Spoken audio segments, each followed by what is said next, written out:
What's up, good people? It's your boy Greater Purpose 13 here for another review. Today I'm gonna be reviewing this bad boy right here, the SIG P365xl Spectre Comp. I'm only gonna say that name one time. From this point on, I'm only gonna say Spectre Comp or SC, because that is a long ass name. I'm gonna get right into it. When they announced this gun a couple of months ago, I was just like, eh. But at the same time, I was intrigued, you know? But I just wanted to see how it shot. And I said, I don't think I'm gonna get it, but either one of my friends will get it, because my friends and I, we own a shitload amount of guns. Or if they have it available at a gun range one day, I'll see what it could do. So, just so happens, I had a CZP07 that I bought. Shot about 100 rounds through it, and I was just like, okay. It's not what I really thought it was gonna be. And then I said, you know what, maybe I should just have it fully Cajunized. You know, I'm in Texas, Cajun Gun Works is down in Louisiana. You know, drive down, whatever. But then I thought about the amount of money I'm gonna put into this gun to have it run the way I would like it to run. To have it run like this gun here, my CZP01 Omega. And I said, nah, I'm not doing it. So I went to a local gun store, see how much I could get for my P07, and I got some decent money for it. You know, the P07 is not an expensive gun. You know, it's been out for many years now, but yet I got some decent money for it. It just so happens, and I'm sorry, it was actually a pawn. I struggle with this word because it sounds like I'm saying porn. A pawn shop. That's also, they sell guns. It's a gun store / pawn shop. And I go inside and this thing is on the shelf, brand new, for $11.49. Mind you, I said I wasn't gonna get it because when these guns came out, I saw gun stores selling them for as much as $15.99. You know, $1,600 for a SIG P365xl Spectre Comp, and I just said I wasn't gonna say the long ass name again, and I just did. I said, hell no, I'm not doing that. That's damn near what I paid for my Langdon Tactical Beretta, which is my top 3 favorite guns that I own. Yeah, it's up there with my Staccatos. I might even put it above. Let me not say that. I have a Staccato XC, P, and C2 DPO. I showed the XC and the C2 DPO in my other video. The Staccato P is out getting work done by Vulcan Machine Works because it's the special edition, and I decided to go all out. I'm not going to make any bold, emotional statement and say that the Beretta shoots better than my P, but I will say that it's definitely top 3 best shooters I own. Like, I absolutely love that gun. And the reason why I haven't brought it out here or in any video yet is because I'm saving that gun for a special video that I have planned. Okay, let's get back on track. So, $11.49, I said, you got a deal. I bought it and took it to the range. I shot it. I was immediately blown away. Even the range officer, I had him try it out. He was blown away. So much so that I think he might have already gotten his by now. They say this thing recoils at about 30% reduced 30% less recoil. Damn, that was, sorry. Anyways, I think it's more. I honestly think it's more. The gun shoots so damn flat. The only thing that I'm gonna change on this gun is I'm getting the Mischief Machines, the Omega frame that they sell for the Spectre comp. Well, for SIG P365s in general, but obviously for my gun, the Spectre comp. And I already ordered the Armory Craft extended mag release. The Omega series, the Mischief Machines Omega series frame, it gives it more of a 1911 grip ergonomics, which I love, which I absolutely love. I have a love-hate relationship with SIG triggers. It's that thud. It's like that. It's like a doink. You know, it reminds me of like, you know, this old BB gun that I had, you know, when you would press the trigger and it's just like a boink. It's the best way for me to explain it. But for some reason, SIG triggers grow on me, and they grow and they grow. And even my AXG Scorpion, it has that same doink sound that it makes. But then you shoot the gun and you're like, okay, I hate the trigger. Actually, I don't hate the trigger. Actually, the trigger's not bad. Why do I like this trigger? Oh my goodness, I freaking love this trigger. That's how it goes. Seriously.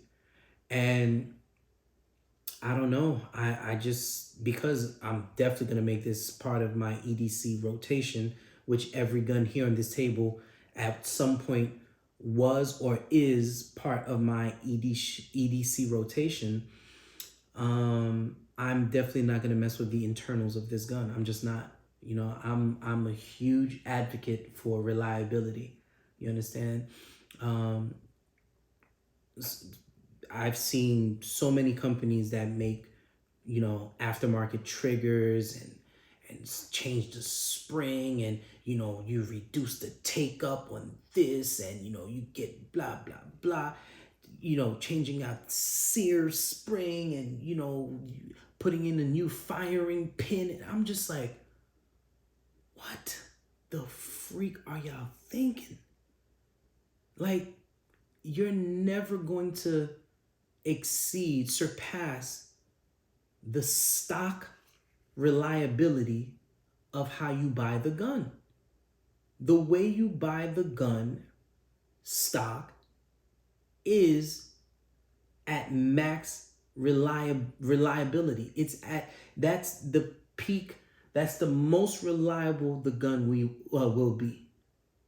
So you could only match it or decrease it. I choose to leave this gun as is, aside from changing out the frame to that beautiful Mischief Machine Omega series frame that I'm just salivating, impatiently waiting to get. Now, what overall would I recommend this gun? 100% yes. I can't say enough good things about this gun. And I say that a lot, but the reason why I say that a lot is because what I buy is based off of the countless research and homework I do before I purchase. I rarely buy guns off of impulse. Everything I own, I do my homework. So yes, this is part of the EDC. Now that we got that out the way. Oh, by the way, shout out to Shapeshifter, Tier 1 Conceal. What's the other company? Works, WERKZ. LAS Concealment. Dang, there's a few more. Oh, MIE Holsters that made the holster for my M&P shield. Yes, this is my baby right here. And yes, that is a Streamlight TLR sub 7 with the 1913 adapter on there. Yes, MIE holsters. The reason why I have all these guns here is because at some point in time I said, oh yeah, this is gonna be part of my EDC. Yeah, EDC. Yeah, I have an issue. So what? So what? Sue me. All right. Obviously, I cannot EDC every damn gun that I have here. But here's what I did. I took all these guns to the range and I said, you know what? I'm going to narrow it down to the 3 that I shoot the best. Actually, no. 4 that I shoot the best. Because how many we have here?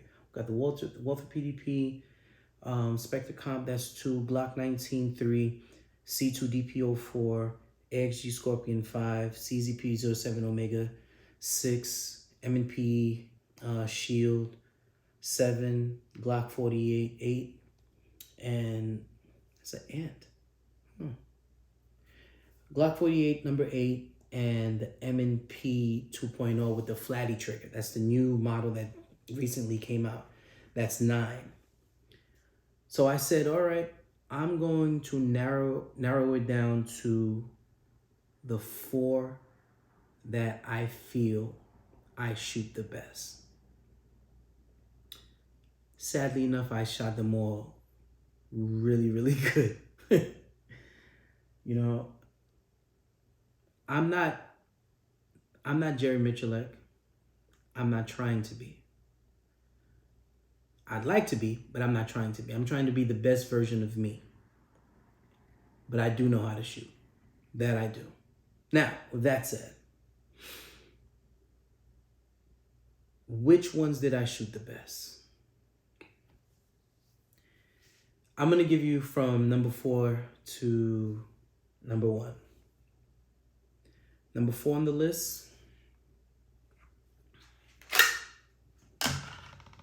Actually, no. I'm wrong. I am wrong. Number 4 on the list was my SIG AXG Scorpion. Yep, number 4. Man, this gun is beautiful. I had a great time shooting this gun. The what grips are these? Oh my goodness, what's the lock grips? Lock grips on this gun. The name pretty much speaks for itself. It locks the grip, the frame, the gun. It just locks it into your hand. And I made a video. I recorded myself, you know, shooting each gun.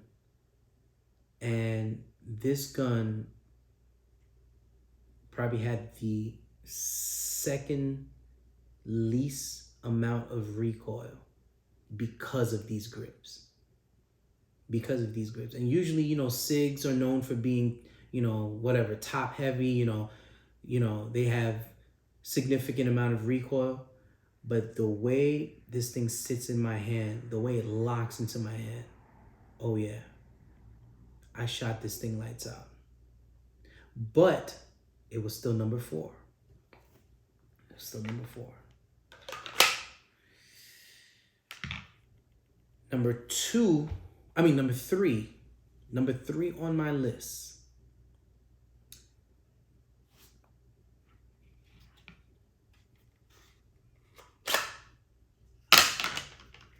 My Glock 48.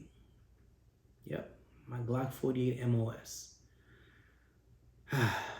I already made a review of this gun in my last video, so I don't need to go into all the little details.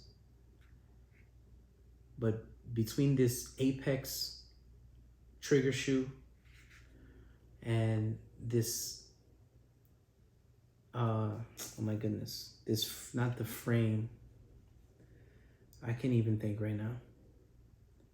But this piece right here on the back of the gun, all right? Excuse me. It's, what time is it? It's 1:39 in the morning. and I just got off of work not too long ago. Between the trigger and whatever you call this thing again on the back of the gun, yeah, man, I'm talking about my groupings were roughly at 10 yards. I gotta remember, because I wrote it down. At 10 yards, my grouping was about 2 inches.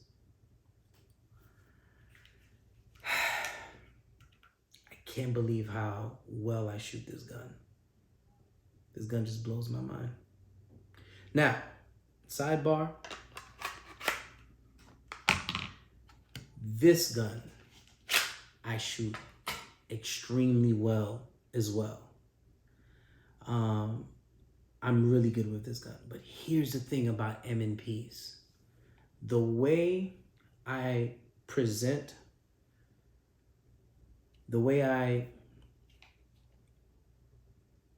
my natural form always puts me high when I draw out. You see, even right now, see, I had to dip it a little bit.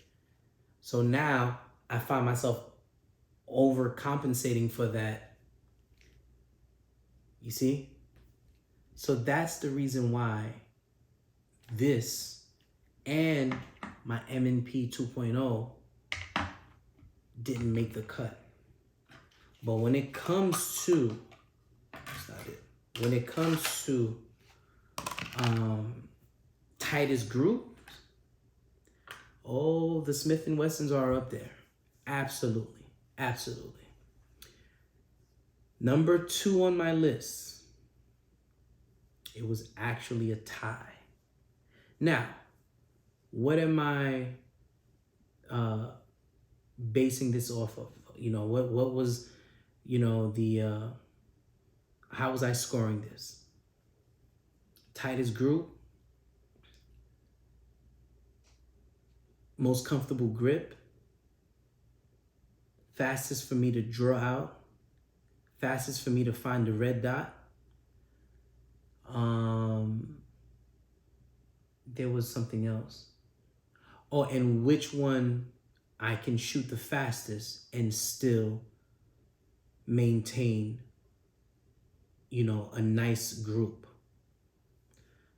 So number 2 on the list, which I would say is 2 and 2A,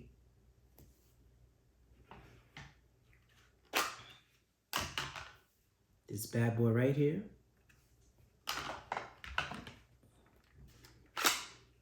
And my Glock 19 MOS. You know, Shadow System, they make a great gun. They do. They do. They absolutely do. But it's not a Glock. See, the thing to me that matters most is reliability, functionality, durability, and I can't remember the 4th. But the things that I just mentioned, reliability, functionality, durability, I'm not saying Shadow System doesn't have those. Oh, and quality control, that's the 4th one. Reliability, functionality, durability, and quality control. I'm not saying Shadow System doesn't have those things, but not on the level Glock does. I don't care what nobody says. This is my opinion. Do you get the most bang for your buck out of a Shadow System? Yeah, absolutely. If you want that gun that looks like, oh my God, you know, if you get shot with this gun, you know, you're just gonna turn into like a big glob of ooze, then yeah, Shadow System will get, looks like it could be that gun, you know? But if you're looking, in my opinion, my humble opinion, for reliability, durability, functionality, and quality control, does Shadow System match or surpass Glock? Absolutely not. Absolutely not. So these two are 2 and 2A. Yes, they are. Which one would I put ahead of the other it would have to be the SIG. The SIG Spectre comp. It's like the gun was just made for me. It was. My groupings with this was less than 2 inches at 10 yards. Less. And so was this. But the grouping was just a tiny bit. I was so anal about it. Like I actually brought a ruler and measured everything, like, you know, to the best that I can to make sure I'm not going crazy. Now, when I shot these guns fast, they didn't shoot nowhere near as good as the number one. I'm pretty sure you guys can have an idea which gun here is number one. If not, I'm going to reveal it anyways. When I shot these guns fast, my grouping was still really good with these. But the SIG, for some reason, my grouping did turn out to be better than the Glock. That's why I said this would be 2 and this would have to be 2A. Yeah. So, before I reveal number one, I have to say that this gun here, it didn't get a fair chance because there's stuff missing and I still have to take it down to Cajun Gun Works. What I will say is when this gun is fixed,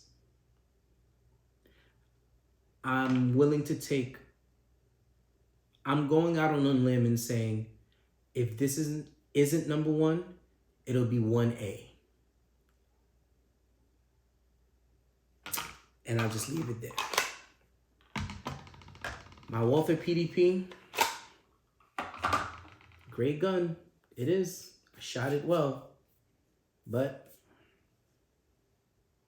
no. It just didn't make the cut.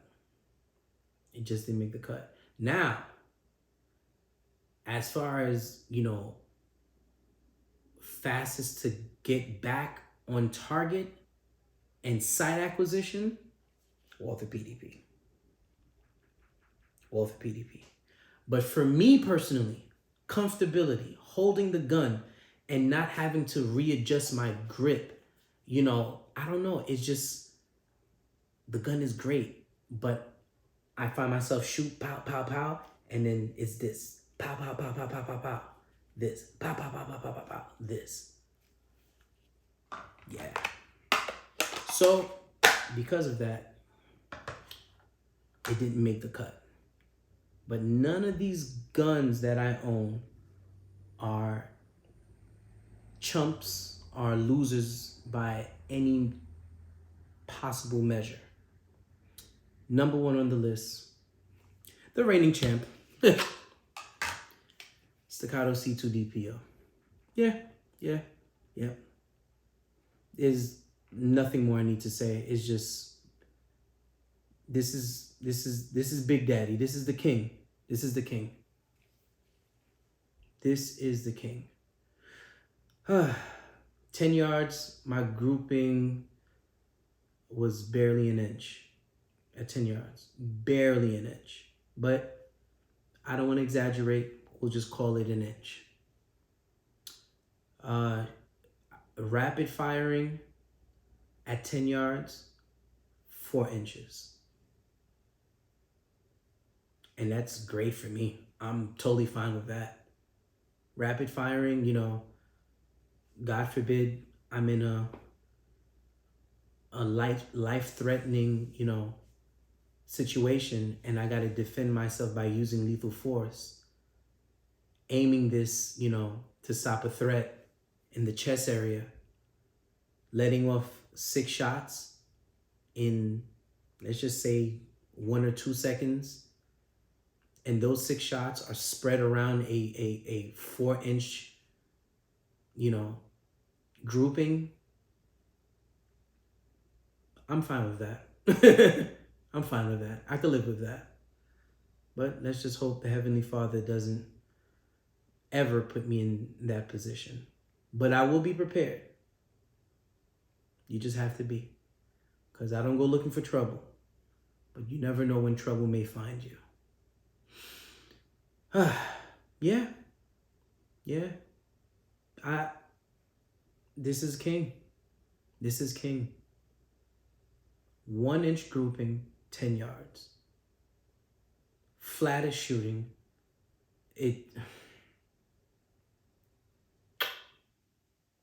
That's the end of the video. I ain't got nothing else to say. Like and subscribe, please. I'm not doing this for money. It's just my joy and passion that I have for guns. That's it.